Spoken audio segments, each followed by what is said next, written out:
자, 이제 탄수화물에 대해서 먼저 이제 살펴볼 때,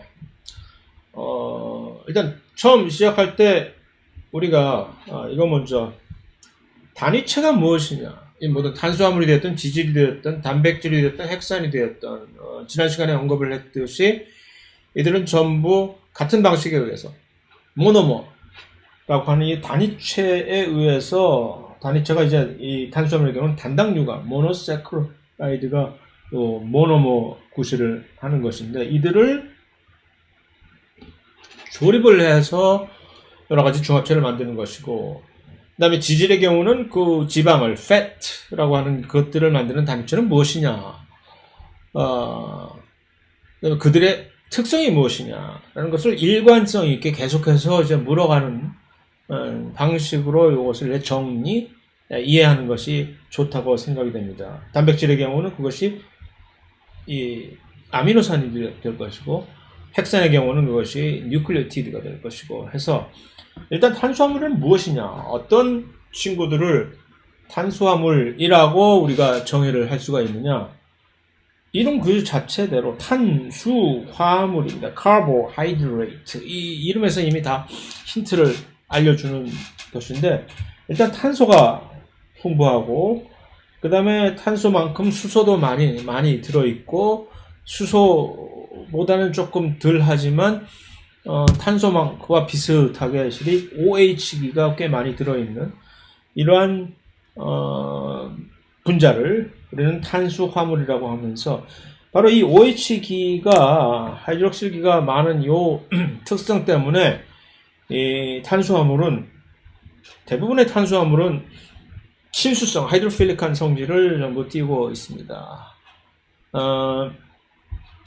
그래서 단위체는 일단 언급했듯이 모노세커라이드라고 하는 단당류이면서, 그 단당류들은 전부 여러 가지 종류의 단당류들이 존재를 합니다. 일단 무슨 3탄당, 4탄당, 5탄당, 그 탄당의 이유가 탄소가 몇 개로 이루어진 단당류이냐에 따라서 탄소 3개로 이루어지는 단당류는 3탄당, 무슨 우리에게 가장 친숙하게 알려져 있는 포도당을 위시한 그런 탄소 6개로 이루어진 여러 가지 다양한 종류의 단당류들은 6탄당, 그 다음에 뉴클리오티드를 이루는 단당류 5탄당이 들어있는 그런 5개, 탄소 5개로 이루어진 무슨 리보스라든가 그런 당, 그 다음에 7탄당, 8탄당, 9탄당 이런 식으로 여러 가지 종류의 단당류들이 있는데, 그들은 전부 다 이 하나의 공식으로 표현을 할 수가 있습니다. 여기서 이 C와 O는 개수가 같고, H, 수소가 2배로 이루어져 있으면서, 여기 N은 이것의 배수로서, 예를 들어서 6탄당인 경우는 여기서 6을 더하면은, 여기다 6을 집어넣으면은 C6H12O6가 돼서 이것이 포도당 뿐만 아니라 포도당과 비슷한 종류의 여러 가지 6탄당들이 많은 경우 전부 같은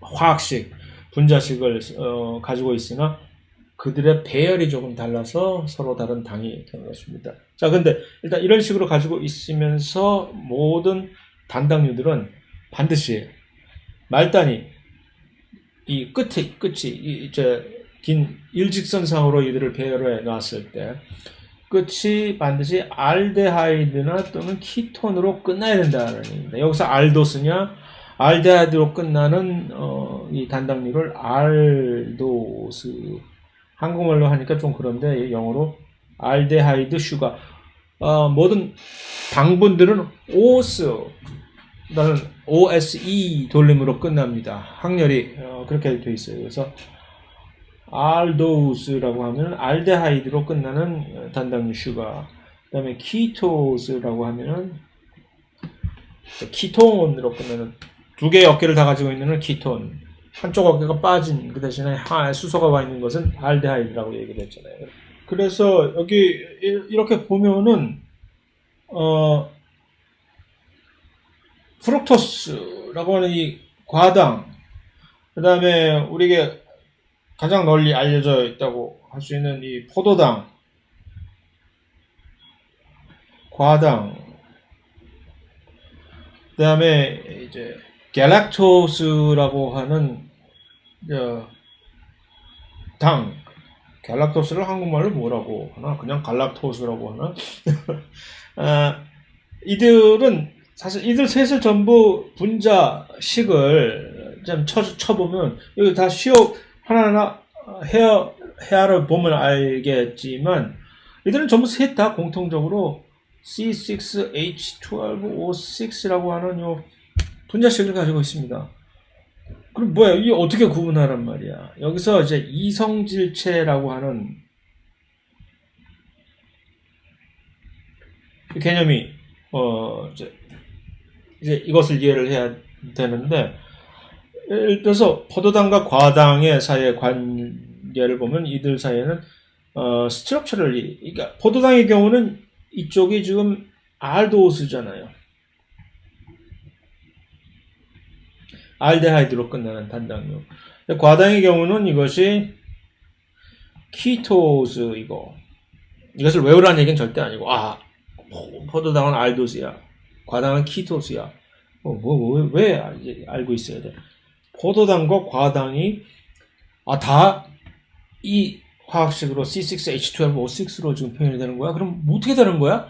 라는 것을 이해를 하면 되죠. 이렇게 서로 다른 이유는 하나는 알도스고 하나는 키토스이기 때문에 이렇게 서로 배열이 다른 것인데, 이 배열이 다른 이러한 것들을 Structural Isomer, 구조 이성질체라고 얘기를 합니다. Structural Isomer가 구조 이성질체라고. 예를 들어서 이렇게 둘 다 분자식이 같은데 펜테인과 2메틸뷰테인은 분자식으로 표현하면은 둘 다 동일하나 이렇게 이들의 배열이 이렇게 서로 달라서 확연히 서로 성질이 다른 그런 분자가 되는 것처럼 이들 간에. 그 다음에 이 포도당과 그러면 갤락토스와의 관계는 어떤 관계라고 얘기를 해야 되냐? 이들은 스테레오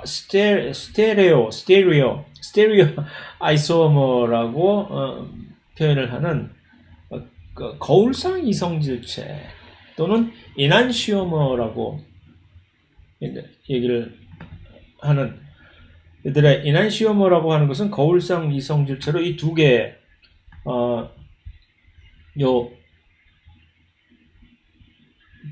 요것이 뭐냐? 아미노산이냐? NH2와 COC니까 아미노산이겠네. 메틸기가 하나 있는 아미노산이니까 밸린 정도 되려나? 그랬을 때 이 두 개의 아미노산은 사실 분자식으로 표현하면은 당연히 동일한 아미노산이고 같은 아미노산인데 살짝 다른 것이 뭐냐 하면은 여기에 거울이 있다고 한번 해봅시다. 거울을 마주 보면서 이렇게 보게 되면은 제가 이제 웹캠 같은 것을 짜심을 찍어도 완전히 이게 거꾸로 이제 형상이 나타나는 것처럼 마치 오른손과 왼손이 둘 다 손가락이 5개고 같은 모양을 가지고 있으나 비교죠.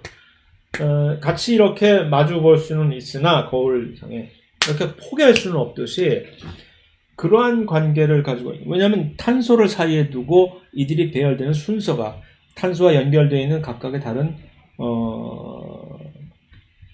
물질들이 또는 기들의 작용기는 아니고 기들의 그룹의 이제 배열의 순서가 달리기 때문에 그렇게 되면 이제 돌아가는 순서가 달라서 사실은 서로 이제 포개질 수 없는 그런 구조를 가지고 있는 그러한 형식의 물질을 에난시오머 또는 거울상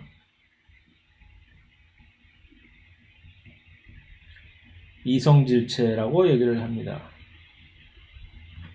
그래서 여기에 보여 있는 이러한 거울상 이성질체 관계를 가지고 있는 포도당과 갤락토스 둘을 서로 여기에 거울이 있다고 한번 가정을 해보세요.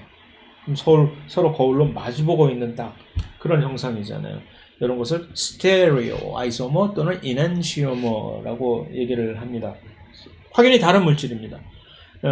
아까 이제 보여주는 이 두 물질은 완전히 거의 같은 화학적 성질을 가지고 있는 아미노산이긴 하나, 이 역시 우리 생체 내에서 한쪽은 마치 오른손잡이 형태의 아미노산이고 또 한쪽은 왼손잡이 형태의 아미노산에서 LD 아이소머라고 이성질체라고 표현을 하기도 하는데 이들을 처리하는 우리 생체 내에서 이들이 대사작용에 의해서 처리되는 그것이 확연히 다르기 때문에 뭐 거기까지 굳이 깊게 더 들어가서 얘기할 필요는 옛날에는 이 거울상 이성질체도 일반 생물학 시간에 확연히 모든 걸 중요하게 다 다뤘는데 요즘에 와서는 이제 언급이 완전히 싹 사라져 버렸어요. 워낙 다른 새로운 정보들이 많이 축적이 되니까 그런 세세한 것까지 여기서 다 다루기에는 그러니까 이제 생화학 저기 가서 이제 생화학 시간에 가서 배워라 하고 이제 이렇게 미뤄버리는 것 같은데 어쨌든 최소한 그러한 스테레오 아이소머라는 것들이 있다라는 정도만은 우리가 알고 있어야 되면서 이 당에도 이런 여러 가지 그러한 식의 스테레오 아이소머들이 존재를 하고 같은 포도당이라 할지라도 포도당 간에도 사실은 포도당끼리의 거울상 이성질체가 존재한다는 점을 알고 계시면 좋습니다. 중간에 이제 여기서 이제 이성질체가 여기서 나오지는 않았지만 이제 특히 지질을 얘기를 할 때 우리가 이 이성질체를 또 하나 이제 짚고 넘어야 될 것이 하나가 시스 트랜스 아이소머라고 이제 불리우는 지금 시스 트랜스 아이소머라는 것은 뭐냐면 화학식이 둘 다 같은데 분자식이 같으나 예를 들어서 여기서 X라고 표기된 것은 일종의 R이라고 보시면 됩니다. 수소가 아닌 다른 기. 보통 이제 탄소가 여기 오게 되는 경우가 많죠. 여기서. 그런데 이들 이제 R기라고 표현이 될 수 있는 요 X 두 개가 수소와 대비해서 이제 이 시스트랜스 아이소머는 탄소 이중결합을 사이에 두고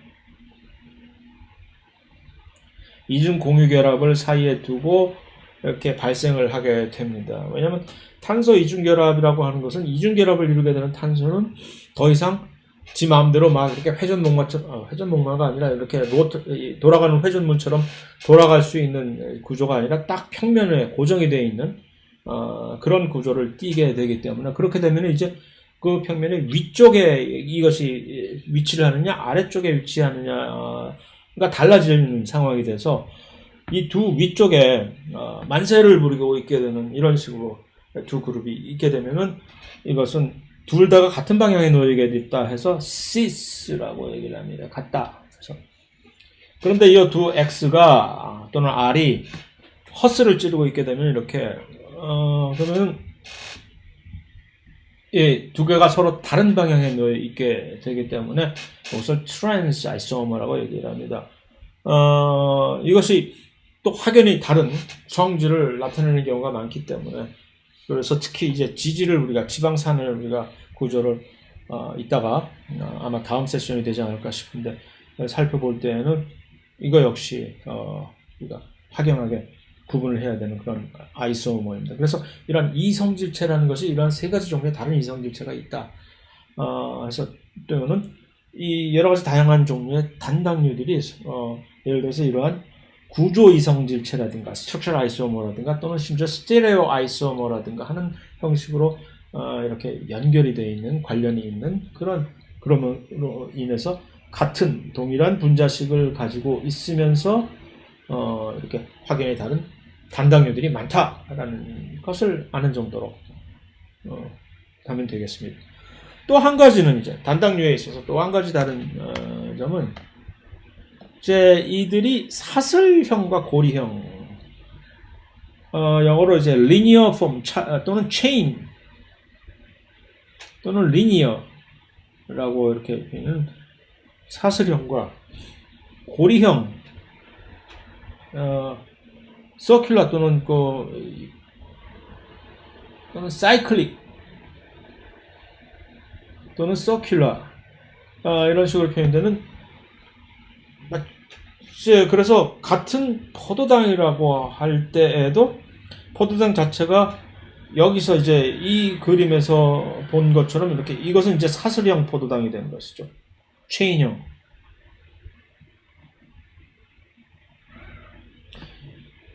포도당인데 그러지 않고 마치 벤젠 구조처럼 이렇게 고리형으로 사이클릭 또는 서큘러형으로 이제 이루어진 그런 포도당도 있는 것이죠. 그런데 실제적으로 생명체 안에서 이것을 우리가 살펴봤을 때 생명체 안에서 포도당이 어떤 형태로 있느냐 할 때 고리 형태의 포도당이 거의 훨씬 주종을 이루고 있으면서 아주 작은 퍼센티지로 이 사슬형의 포도당이 존재를 한다라고 했을 때 고리형의 이제 이런 포도당을 위시한 고리형의 단당류들은 알파형과 베타형의 두 가지 형태로 나뉘어질 수가 있습니다. 사슬에서 긴 일직선상의 사슬에서 이렇게 접어가지고서 완전히 이것을 닫는다고 하나 클로즈 해가지고서 고리형으로 만들 때 방향이 위로 가느냐 아래로 가느냐 이렇게 이 화결합을 이룰 때에 따라서 알파 또는 베타 형 두 가지 형태로 이제 우리가 구분을 할 수가 있는 것이죠. 그래서 사슬형의 이 포도당에서 사슬형 포도당에서 고리 형태를 만드는 이 과정이 지금 그려져 있는 것인데 이럴 때 탄소를 보통 우리가 이제 번호를 붙이게 되잖아요.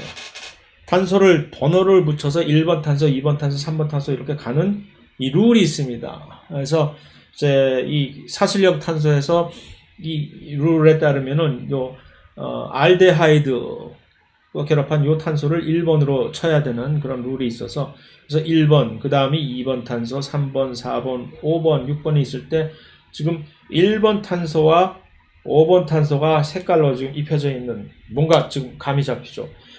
이 고리형을 만들기 위해서 이렇게 화학 결합을 닫아야 될 때 누가 개입을 하느냐 할 때 1번 탄소와 5번 탄소가 서로 이렇게 자 우리 한번 의기투합 해볼까. 그래서 여기에 있는 이 1번 탄소에 있는 붙어 있는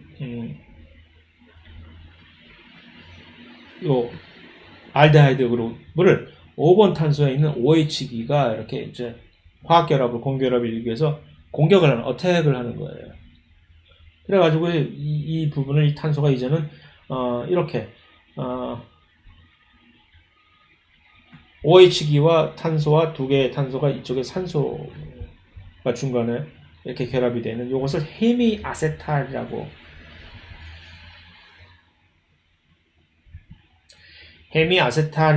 이것을 부르는데 이 헤미아세탈이라고 하는 이 부위를 형성을 해가지고서 고리형 포도당을 형성을 하게 됩니다.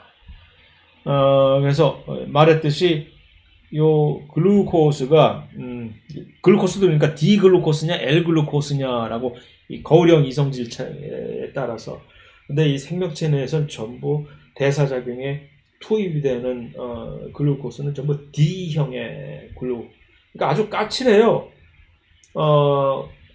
당분도 그렇고 탄수화물도 그렇고 아미노산도 그렇고 할 때 생명체 내에서 아주 특이적인 형태의 그런 스테레오 아이소모만이 선별적으로 사용이 되고 이건 왜 그럴까요?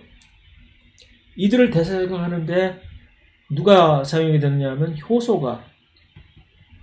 근데 이 효소가 이들을 인식을 하고서 뭔가 일을 벌이려면은 효소의 활성 부위에 구조적으로 맞아 들어가야 되는 거 아닙니까? 근데 이 작은 미묘한 차이가 그 효소의 활성 부위에 어떤 이 스테레오 아이소모는 맞아 떨어지는데 다른 그 정반대의 상대적인 스테레오 아이소모는 맞아 떨어지지 않기 때문에 그런 것이죠. 그래서 이 두 가지 형태 이런 고리 이제 사슬형의 포도당에서 이쪽 방향으로 왼쪽 방향으로 이렇게 고리를 형성하는 이쪽 형태로 가서 이렇게 이 헤미아세탈을 형성을 했을 때 결과적으로 나타나는 요 OH기가 요 평면 요 고리형 뼈대 아래쪽에 위치하게 되는 이런 경우는 우리는 알파 글루코스라고 얘기합니다. 고리형 글루코스를 보통 일반적으로도 글루코파이라노스 글루코피라노스라고 합니다. 글루코파이라노스라고 하는데 이런 알파형이 보통 한 38%. 그러니까 이것은 무작위로 랜덤하게 이제 형성이 되는 화학 결합이라서 근데 훨씬 더 그보다 조금 더 훨씬 일반적으로 더 지배적으로 더 많이 형성이 되는 경우가 베타형. 이 베타형은 이 헤미 아세탈 과정에서 이 OH가 그 평면에 이 포도당 고리형 평면의 위쪽으로 이렇게 위치하는 것이 베타형이다라는 얘기입니다. 그래서 이것이 거의 한 62% 생명체 내에서 사슬형으로 존재하는 포도당은 거의 찾아보기가 없을 정도로 매우 드물다라는 점입니다. 자, 그래서 이제 6탄당에 대해서 봤고 여러 가지 5탄당 펜토스라고 영어로 얘기하는 그래서 펜타곤하고 비슷한 말에 펜토스는 리버스라고 하는 여러 가지 다양한 종류의 펜토스가 있겠죠. 5탄당이 그 중에서도 우리에게 훨씬 이제 친근하게 우리가 알고 있는 펜토스는 바로 이 리보스와 RNA의 사용, RNA 뉴클리오티드에 나중에 이제 핵산에서 당연히 보겠지만 리보스, 라이보스와 여기서 요 2번 탄소에 요 하이드록실기 대신에 산소가 빠진 디옥시리보스. 이것이 대표적인 우리가 대표적이라고 얘기하기 힘드나 어쨌든 이 생명체 내에서 5탄당을 대표할 수 있는 그 중에 하나라고 얘기할 수가 있겠습니다.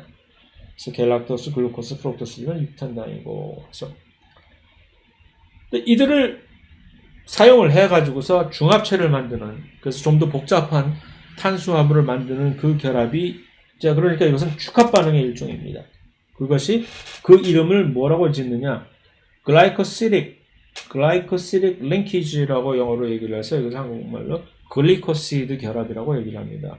그러니까 이런 단당류 모노세크라이드들 단당류들을 이렇게 중합해서 이어 나가는 축합 반응인데 이런 글리코시드 결합은 항상 물론 사슬형 단당류들이 거의 존재를 하지 않으니까 드물게 그런 이유도 있겠으나 고리형 단당류 사이에서 이것이 형성이 되면서 어떤 식으로 자 여기서 설탕을 만들게 되는 글리코시드 결합이 여기서 예로 이제 나타나게 되는데 이렇게 포도당 하나와 포도당에 있는 지금 이 포도당 지금 알파형입니까 베타형입니까? 아래쪽에 가 있죠. 이것이 그러니까 베타형 베라 글루코스가 되는데 이 베라 글루코스가 프록토스하고 이제 프록토스와 여기서 물 한 분자가 여기서 빠져주는 거죠. 그래서 이 둘 사이에 이렇게 축합 반응이 벌어져가지고 여기서 연결이 되게 되는 겁니다. 그랬을 때 이것이 이제 수크로스라고 하는 설탕이 형성이 되는데 이 설탕이 형성이 되면서 둘 사이에 존재했던 헤미아세탈 여기 있던 저 헤미아세탈 있잖아요. 그 헤미아세탈이 없어지는 겁니다. 그래서 요 프룩토스는 어째서 이렇게 펜토스 형식처럼 마치 5개의 고리를 만드느냐 키톤 그룹 때문에 프룩토스는 키토스이기 때문에 아까 그러한 사슬형에서 고리형을 만들 때 육각형 대신에 오각형 고리를 만들 수밖에 없는 것이고 헤미아세탈이 사라지는 것 자체가 나중에 좀 나오겠지만 이 헤미아세탈을 가지고 있었기 때문에 이렇게 반응성이 이런 화학 반응이 서로 간에 축합 반응이 일어날 수가 있으니까 더 이상 그런 반응이 반응성 자체가 매우 떨어지게 되는 결과를 초래하게 됩니다.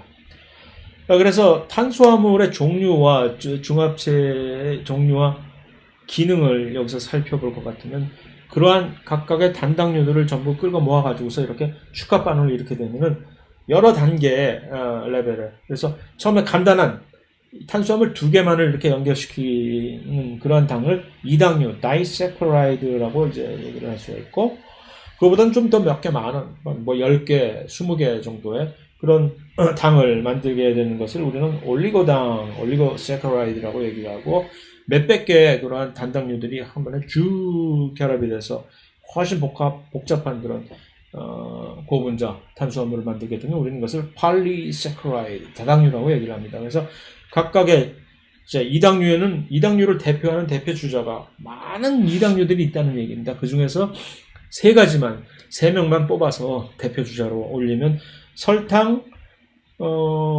매우 친근한 설탕, 그 다음에 말토스라고 하는 한국말로 메가당이라고 하는, 그 다음에 렉토스, 유제품에 많이 들어있는 렉토스, 유당 또는 젖당이라고 얘기를 하는 이 세 가지 종류만을 이당류의 대표 주자로 한번 뽑아서 예를 들어보겠습니다. 그래서 설탕이 포도당과 과당으로 만들어진다. 그거 외울 필요가 없다는 얘기죠. 정 알고 싶으면 검색하면 될 것이고, 다만 한 가지 우리가 특이하게 이제 기억하면 좋은 것이 설탕 아무나 못 만들고 오로지 식물에서만 만들어진다. 설탕의 고유한 특징은 뭐냐면은, 자, 설탕이 만들어지는 과정, 설탕이 축합반을 통해서 만들어지는 과정을 한번 봅시다.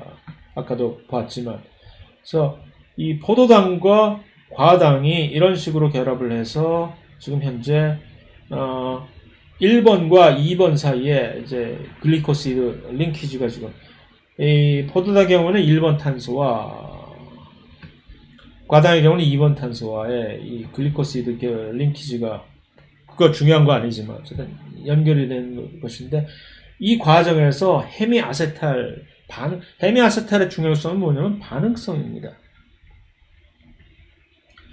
그것을 이용을 해서 화학 반응을 일으키기가 좋은 거죠.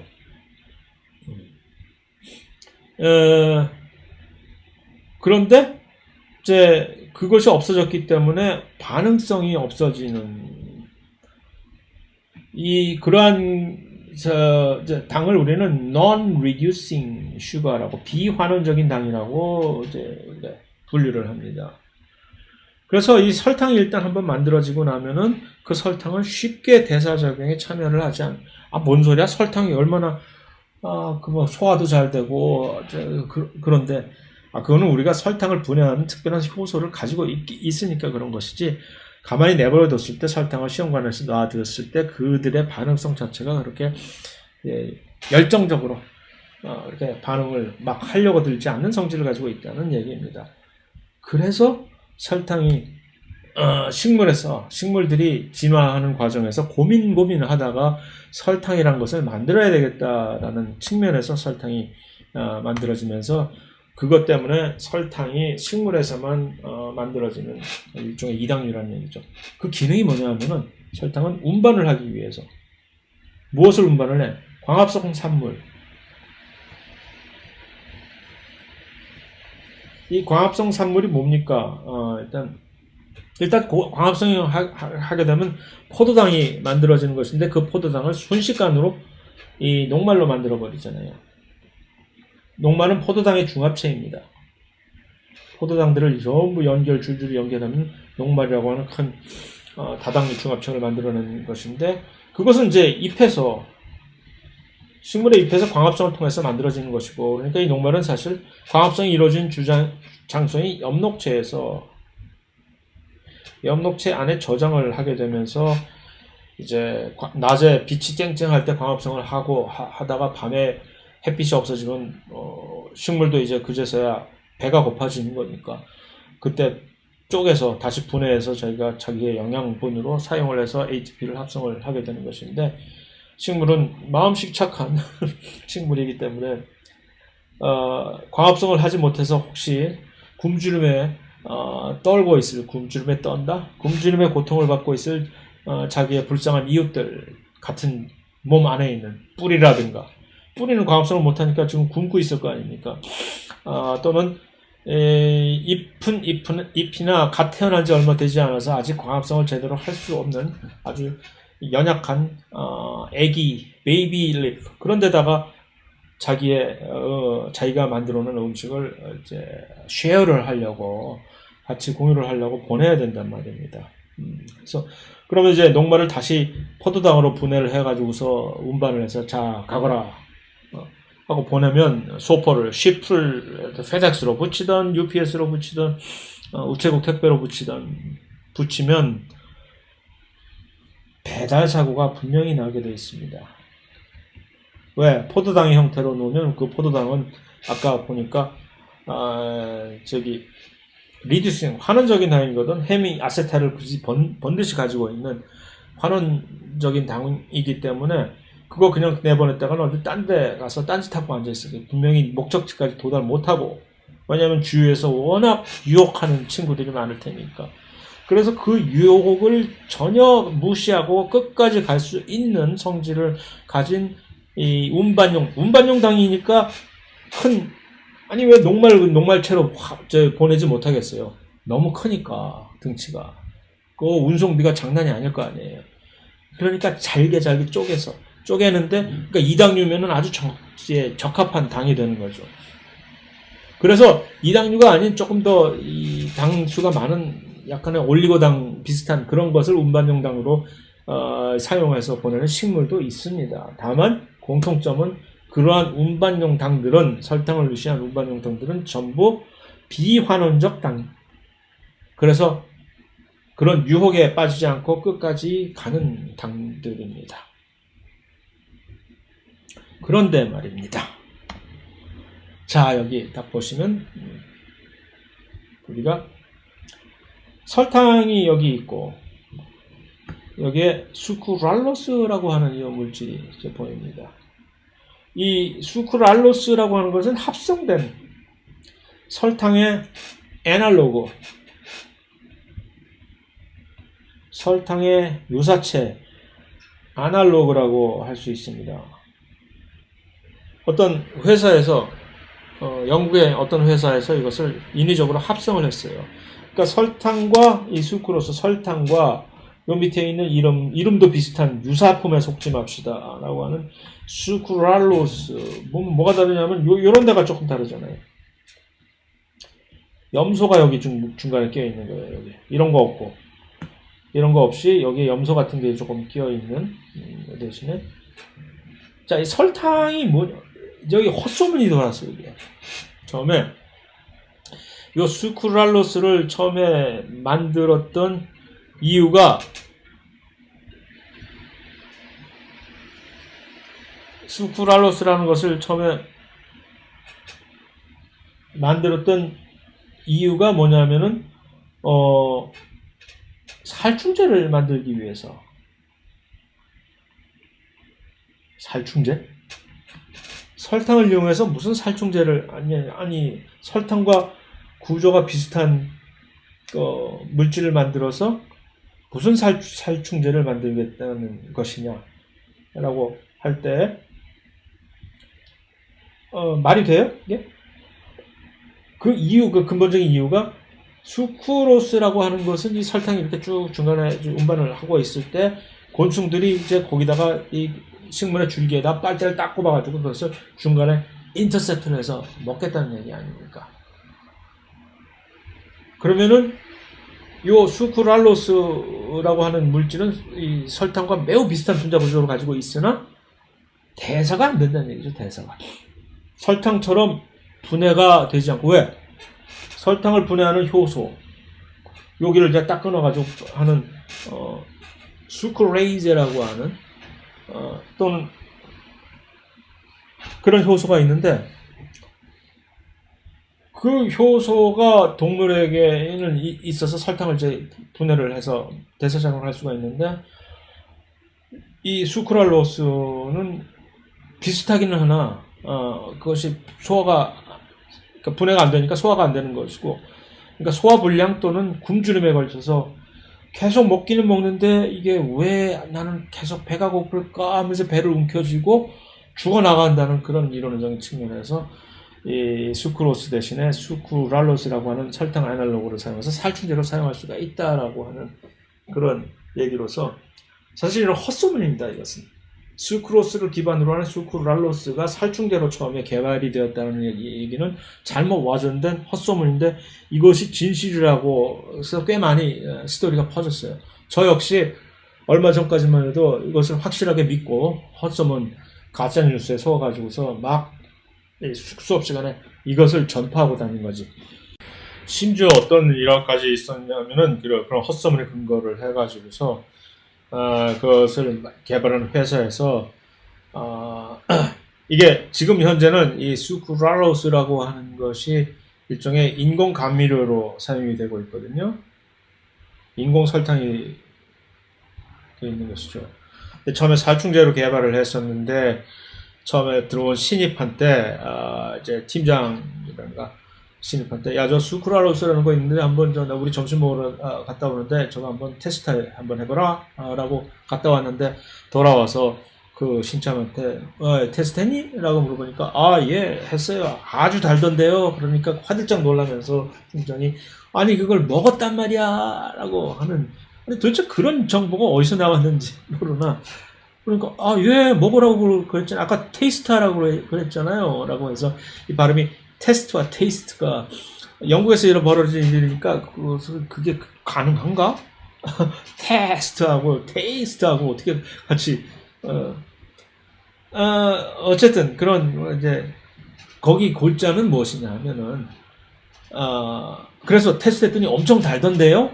그래서 그것을 처음으로 마치 얼마 전에 파이저에서 다른 용도로 만들어내진 이제 그러니까 심혈관 질환에 쓰기 위해서 만들어진 그런 약을 우연히 다른 용도를 발견해서 아주 돈을 쓸어 담고 있는 그런 것처럼 수크랄로스 역시 그러한 방식으로 엄청나게 많은 이제 캐시카우 역할을 해오고 있는, 돈을 벌게 되는 그런 물질인데 이거 자체가 엄청 설탕처럼 엄청 우리의 미각을 자극해서 달단 말입니다.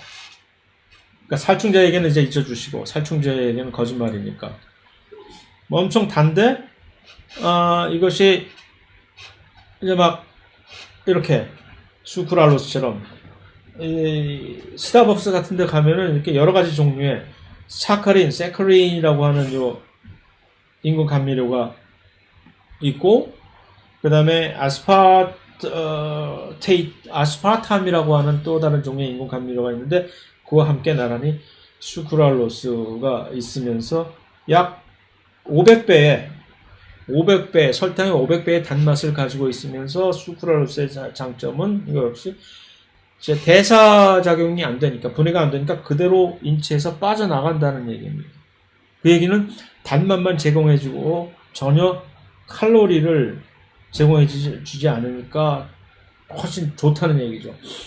그래서 널리 사용이 되고 있는데, 자 여기서 이 설탕 얘기를 하면서 이렇게 수크랄로스라고 하는 같은 화학적 성질을 나타내는 것처럼 돼 있으나 대사작용이 되지 않는 그 이유, 그게 그렇기 때문에 이제 이것이 살충제로 원래 쓰이려고 만들어졌다라고 하는 헛소문까지 퍼지게 되는 것인데, 그것의 이 골자가, 여기서 우리가 가져야 될 히든 메시지는 뭐냐면 효소의 기질 특이성이라고. 나중에 지질에 가서도 결국 우리가 트랜스 지방에 관한 폐해도 역시 같은 맥락에서 우리가 해석을 해야 되는 것이라고 생각이 되는데, 그러니까 왜냐하면 설탕을 우리가 분해할 수 있는 효소가 있으나 그렇게 아주 비슷하게 생긴 수크랄로스가 우리 몸에 들어오면은 그 효소가 설탕처럼 그것을 분해를 할 수가 없기 때문에 대사작용에 의해서 분해되지 못하고 그대로 빠져나간다라는 얘기입니다. 그래서 단맛만 제공해주고 우리에게 좋다? 꼭 그런 것만은 아닌 것이 요즘에 와서는, 최근에 와서 수크랄로스가 여러 가지 폐해를 몸에 우리가 알지 못했던, 깨닫지 못했던 건강에 여러 가지 피해를 일으킬 수 있다라고 하는 초기 보고가 물론 이제 나오기 시작했으나, 그러니까 그것은 확인 검증을 거쳐야 될 사안이긴 하지만, 그래서 그것이 이제 설탕에 관한 얘기고, 또 다른 종류의 이제 대표적인 이당류인 메가당, 말토스라고 하는 것은 분해산물입니다. 이것은 어쨌든 합성산물이 아니라 녹말이 전부 포도당으로 전부 이루어져 있는 것이 녹말인데, 녹말을 분해를 하려고 할 때 우리 몸에서 효소가 한 번에 하나씩 딱딱딱딱 이 유닛을 잘라내는 것이 아니라 두 개씩 이렇게 먼저 잘라낸 다음에 그 말토스를 다시 개별적인 포도당으로 분해를 시켜 놓는 것이며, 같은 이당류이긴 하나 설탕과는 다르게 이 메가당은 환원적당입니다. 그러니까 분해가 훨씬 화학적인 반응성이 훨씬 높다라고 얘기를 할 수가 있겠죠. 유당 또는 젖당이라고 이제 알려져 있는 랙토스는 뭐 포도당과 갤락토스가 이제 서로 결합이 돼서 됐다는 그거야 뭐 굳이 알 필요가 없는 것이고 유제품을 유시한 우유에 들어있는 당분이다. 그래서 이제 랙토스 인톨러런스라고 하는 것은 나중에 또 다른 측면에서 우리가 살펴보겠지만 이런 유전적인 락토스를 분해를 하지 못하는 그렇게 되는 태아, 유아들이 있다면 이들에게 있어서는 심각한 문제가 아닐 수가 없겠죠. 우유 대신 두유 먹여야 되고 뭐 하는 얘기니까. 이거 역시 그러니까 락토스를 특이적으로 분해를 하는 락타이즈라고 하는 효소가 있어서 이것을 잘라줘야 된다는 얘기가 되는 것이죠. 락토스 역시 환원적인 당입니다. 그래서 그 이당류 중에서 오로지 설탕만이 비환원적인 당이다 하는 점. 자, 이당류는 그런 식으로 해서 끝나고 올리고당이라고 하는 것은 여러 가지 다양한 단당류들이 여러 개가 지금 이제 연결이 된 같은 방식의 글라이코시드 링키지에 의해서 이게 축합 반응에 의해서 이렇게 연결을 시키는 것인데 문제는 이 올리고당은 어떤 대사 작용을 위해서 영양분을 제공하기 위한 뭐 어떤 그런 목적에 쓰이는 것보다는 이 올리고당 자체는 우리 생명체 내에서 당단백질이라고 하는 글라이코프로틴에 부착되는 또는 당지질이라고 하는 글라이콜리피드에 부착되는 공통점은 뭐냐면 단백질, 리피드 둘 다 여기에다가 당으로 하는 장식을 하는 거죠. 올리고당으로 장식을 해서 왜 그럴까요? 이거 뭐 하려고? 마커로서는 레코그니션 마커로서 내가 누구다라고 하는 이제 아이덴티티를 주기 위해서 그 인식 표지로 사용해야 되는 것입니다. 그래서 보면은 여러 가지 이제 세포 막표면에 특히 바깥쪽으로 세포가 바깥쪽을 향해서 있는 여러 가지 단백질들을 유시해서 이렇게 글라이코프로틴 이들이 전부 그러한 올리고당들이죠. 이들을 이렇게 현란하게 가지고 있으면 이들에 의해서 또는 직접적으로 이 리피드에다 직접적으로 이렇게 그러한 올리고당이 부착이 되는 경우도 있습니다. 그럼 이들은 전부 바깥에서 이 세포를 인식하고자 하는 어떤 예를 들어서 항체라든가 뭐 또는 서로 세포 간에 상호작용을 하기 위한 서로 또 다른 세포라든가들이 이 세포가 누구인지를 알게 되는 거죠.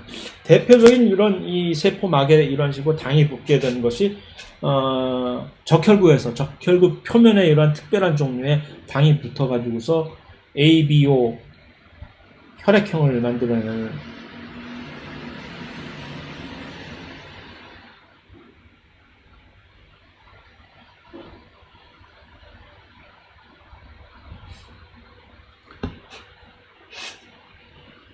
그래가지고서 이것을 그런 식으로 이제 만들어내면 이것이 뭐 어떤 특별한 종의 A형의 당을 가지고 있게 되면 그 적혈구가 A형 혈액형을 표출을 하게 되고 B형 당을 가지고 있으면 둘 다 가지고 있게 되면 AB형 아무것도 안 가진 그런 당을 가지고 있으면 O형 해서 각각의 그런 혈액형에 따른 서로 면역, 항원, 항체 반응을 유발시키고 그 항원, 항체 반응이 유발되는 얘기는 뭡니까? 세포가 그 특별한 당을 인식하고서 PR을 구분한다는 얘기야. 너 우리 편이구나. 너 우리 편 아니네? 파괴해야 되겠다. 이런 식으로.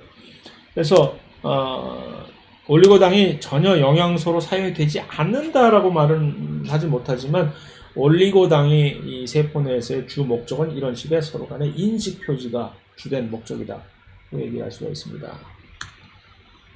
자, 마지막으로 다당류에 관해서는 다당류는 이제 녹말, 글리코겐, 셀룰로즈라고 하는 훨씬 대표적으로 잘 알려져 있는 그런 다당류가 있고 그 다음에 조금 덜 알려진 키틴, 카이틴이라고 이제 발음한 키틴 또는 펩티도글라이칸이라고 하는 것들이 있는데 크게 두 종류로 하나는 이 에너지의 광합성이라든가 또는 뭐 영양소로 받아들이는 어떤 물질 포도당을 잉여 영양소들을 저장하는 형태로, 그러니까 그러면 훨씬 더 안정적인, 화학적으로 반응을 잘 하지 않은 안정적인 형태 구조이겠죠. 그런 에너지 저장용으로 사용이 되거나 아니면은 아예 구조적으로 보호막 부실을 해주는 구조 역할을 하거나 둘 중에 하나로서 이 다당류가 이제 사용이 됩니다. 그래서 녹말을 먼저 그런 식으로 찾아보게 되면 녹말은 그런 전형적인 에너지 저장용, 식물에서 사용되는 그러한 잉여 포도당의 저장용 언급을 했듯이 전에 광합성을 한 후에 곧바로 일단 녹말의 형태로 엽록체에서 저장을 해 놓습니다. 그런데 이 녹말은 단위체가 뭐냐면 일단 녹말은 아밀로즈라고 하는 슈가와 아밀로펙틴이라고 하는 두 종류가 혼성화된 그런 중합체인데, 아밀로스가 됐든 아밀로펙틴이 됐든 둘 다 포도당의 알파 결합 중합체입니다. 뭔 소리야? 자, 일단 아밀로스라고 하는 포도당이 뭐냐? 아밀로스는 하나의 긴 사슬 형태로, 끊어지지 않은 긴 사슬 형태로 된 아밀로스이고, 반면에 아밀로펙틴은 약간의 가지가 브랜치 형식을 가지고 있는 것이 아밀로펙틴입니다. 약간의 브랜치가 이렇게. 그래서 아밀로스와 아밀로펙틴이 두 개가 이렇게 잘 서로 혼합이 돼 가지고서 녹말을 보면 녹말이 형성이 되어 있는데, 어느 경우이든지 간에 이것은 모두 포도당으로만 이렇게 포도당들이 축합 반응을 이뤄 가지고 저렇게 만들어낸 이 다당류인데, 이들은 알파, 아까 봤듯이 이 포도당도 알파형 포도당이 있고 베타형 포도당이 있잖아요.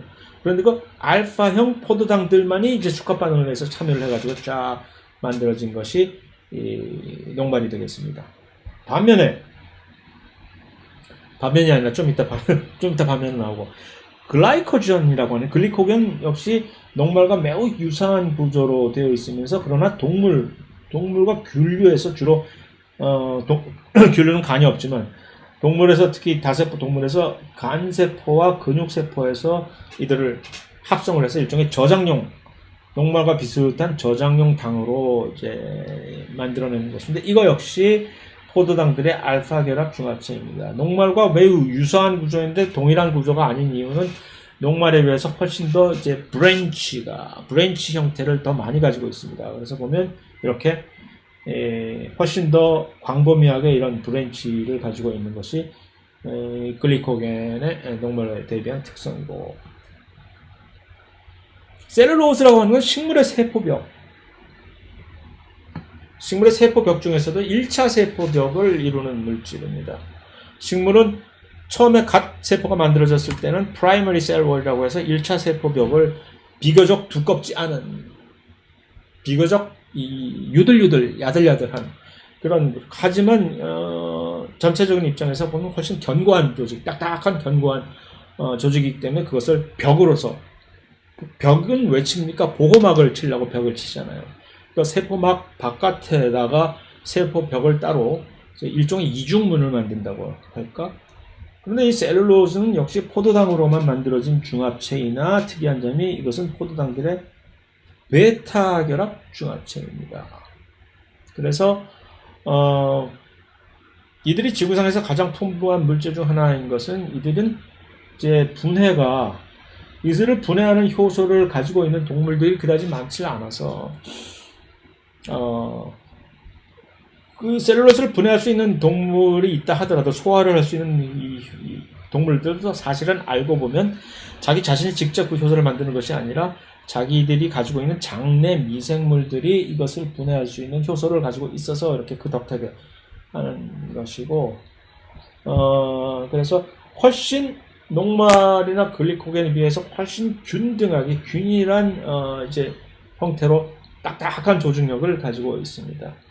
식물의 1차 세포벽이 셀룰로즈로 만들어지는 것을 보여주는 그림인데, 여기서 이제 알파 중합체와 베타 중합체의 차이를 한번 살펴보고자 합니다. 이 알파 결합이라고 하는 것은 쉽게 얘기해서 이 알파 포도당들이 전부 연결이 되면 어떤 식으로 되냐면 요 OH기들이 전부 아래쪽에 이렇게 쭉 나와 있게 돼서 마치 모든 포도당들이 단위적인 포도당들이 같은 방향을 살펴보고 바라보고 있는 것 같은 형태로 손에 손을 잡고 있게 되는 것입니다. 이것을 우리는 알파 중합체라고 하고 이 알파 결합으로 이루어진 녹말이나 글리코겐 같은 것은 동물에서 이것을 분해할 수 있는 효소가 예를 들어서 아밀레이즈라고 하는 녹말을 분해시키는 아밀레이즈 효소가 침에도 풍부하고 해서 소화시키는데 아무 문제가 없는데 이 포도당들이 셀룰로즈 같은 경우에서처럼 이렇게 베타 포도당들이 결합을 하게 되면 어떤 일이 벌어지게 되냐면은 요 OH들이 서로 번갈아 가게 되면서 마치 이 포도당들이 서로 한쪽은 앞면을 바라보고 또 다른 옆에 있는 포도당은 뒤를 바라보고 자기 등을 보이고 바로 그 옆에 있는 포도당은 또 앞을 얼굴을 내밀고 하는 식으로 번갈아 가게 되는 이런 형태로 이들이 구성이 되어 있는 형상으로 이해를 하면 됩니다. 그래서 어쨌든 이 셀룰로스를 분해할 수 있는 효소를 가지고 있는 생명체들은 별로 많지 않다. 미생물들이 좀 있으려나 또 셀룰로스를 분해하는 효소가 가장 풍부하게 많이 가지고 있는 생명체가 또 누가 있을까요? 곰팡이들. 식물을 침투해서 식물 안에 들어가서 식물을 감염시켜야 되는 곰팡이들이 엄청 많잖아요. 그 곰팡이들은 식물을 뚫고 들어가려면 일단은 식물의 1차 방어벽인 셀룰로즈 막을 뚫고 들어갈 수가 있어야 될 거 아니에요. 그러니까 그 셀룰로즈를 분해할 수 있는 셀룰레이즈라고 하는 이 효소들이 곰팡이들에게는 아주 풍부하게 되는 것이죠. 카이틴이라고 하는 키틴이라고 알려져 있는 요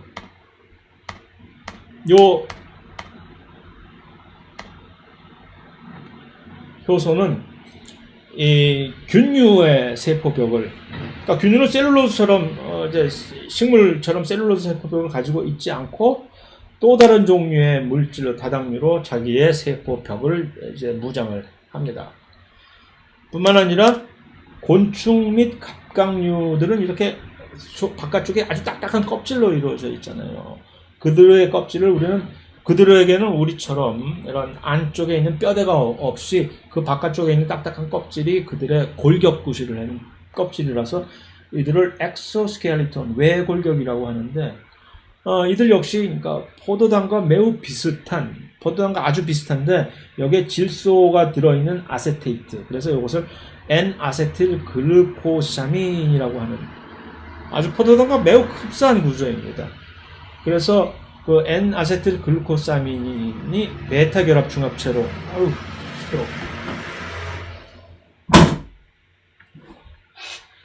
N-아세틸 글루코사민의 베타 결합 중합체라고 이렇게 얘기를 할 수 있는데 각각이 포도당과 비교해서 이쪽에 아세테이트가 질소와 이렇게 결합되어 있는 N-아세틸 그룹을 가지고 있습니다. 그들이 베타 결합을 이렇게 되면 이런 딱딱한 셀룰로즈 비슷한 딱딱한 구조를 이룰 수가 있게 되는 것입니다.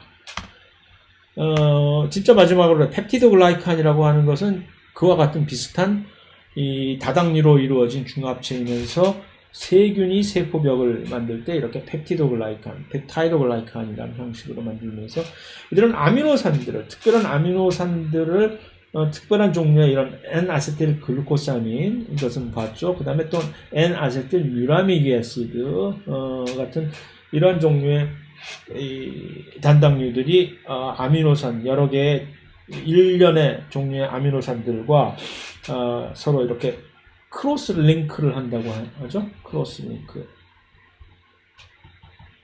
교차 연결을 시켜가지고서 든든한 세포벽을 만들어내는, 그 정도로 그냥 사실은 그 정도도 알 필요 없이 펩타이드 글라이칸 역시 다당류의 일종인데 이것은 세균의 세포벽을 만드는 데 쓰여진다 정도만 알고 있으면 충분하다고 얘기를 할 수가 있습니다.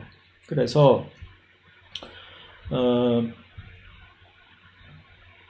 거기까지 가면 이제 다 됐네. 거기까지가 이제 이 탄수화물에 관해서 여러 가지 종류예요. 일단 정리하자면 탄수화물, 단당류, 여러 가지 단당류로 중합체를 이루어서 특히 여러 종류의 탄수화물은 주로 포도당들이 중합체를 이루어 가지고서 이게 다당류를 만드는 경우를 많이 살펴봤고, 일반적으로 탄수화물은 일단 이 OH기가 있는 것 때문에 이 친수성이다. 사실 그래서 그 탄수화물들은 이 세포막을 주로 이 중간층이 소수성 물질로 이루어진 세포막을 스스럼 없이 잘 통과하지 못하기 때문에 특별하게 탄수화물들을 수송을 하기 위한 세포막의 수송체들을 준비를 하고 있어야 되겠죠. 여러 가지 다양한 종류의 탄수화물을 우리는 많이 흡수를 해야 되는데, 그다음에 주로 이제 여러 가지 에너지의 저장용이나 또는 보호막구시라는 구조적인 역할로 탄수화물이 사용이 많이 되고, 다만 올리고당 같은 경우에는 그와는 좀 대조적으로 인식 마커로 표주로 쓰이게 된다. 이런 정도로 이해를 하고 계시면 될 것이고, 그럼 여기까지 이것이 이제 탄수화물에 관한 강의를 마치고, 다음 세션에서는 이제 지질에 관해서 비슷한 방식으로 한번 살펴보도록 하겠습니다.